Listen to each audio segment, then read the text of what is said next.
సమస్యల పరిష్కారానికి రాష్ట్ర ప్రభుత్వం తీసుకొచ్చిన భూభారతి 2025 చట్టం రైతులకు ఎంతగానో ఉపయోగపడుతుందని జిల్లా అదనపు కలెక్టర్లు గరిమా అగ్రవాల్ అలాగే అబ్దుల్ హమీద్లు అన్నారు.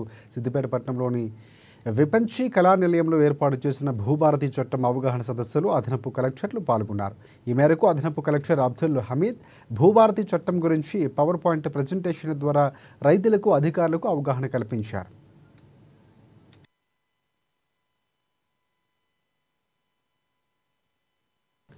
ఇక ధరణి స్థానంలో ప్రభుత్వం తీసుకొచ్చిన భూభారతి చట్టంలో భూ సమస్యల పరిష్కారానికి రెండంచుల అప్పీల్ వ్యవస్థను ఏర్పాటు చేశారని, దీంతో భూ సమస్యల సత్వర పరిష్కారానికి కొంత వెసులుబాటు ఉంటుందన్నారు. అదేవిధంగా గ్రామ రెవెన్యూ రికార్డుల నిర్వహణ ఉంటుందని, ఎవరైనా ప్రభుత్వ అసైన్డ్ ఎండోమెంట్ వక్ఫ్ భూములు మోసపూరితంగా పొందినట్లయితే రద్దు చేసే అధికారం కూడా ఉంటుందన్నారు.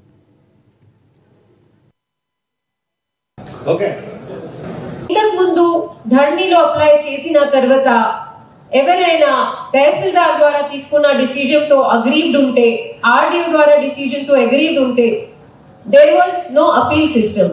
Only way out was civil court కి అప్రోచ్ చేయండి అంతే. ఇప్పుడు కాంపిటెంట్ అథారిటీ ఆ రోల్ క్లారిటీ రావడం జరిగింది. అప్పెలేట్ అథారిటీ ఎవరు ఆ రోల్ కూడా రావడం జరిగింది.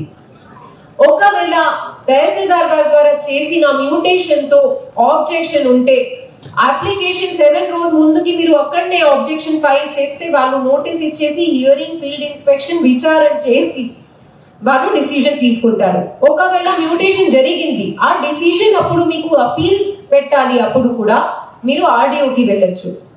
ఒకవేళ ఆర్డీఓ ద్వారా తీసుకున్న డిసిజన్ మీద ఏమైనా గ్రీవెన్స్ ఉంటే డిస్ట్రిక్ట్ కలెక్టర్ కి వెళ్ళొచ్చు. ఒకవేళ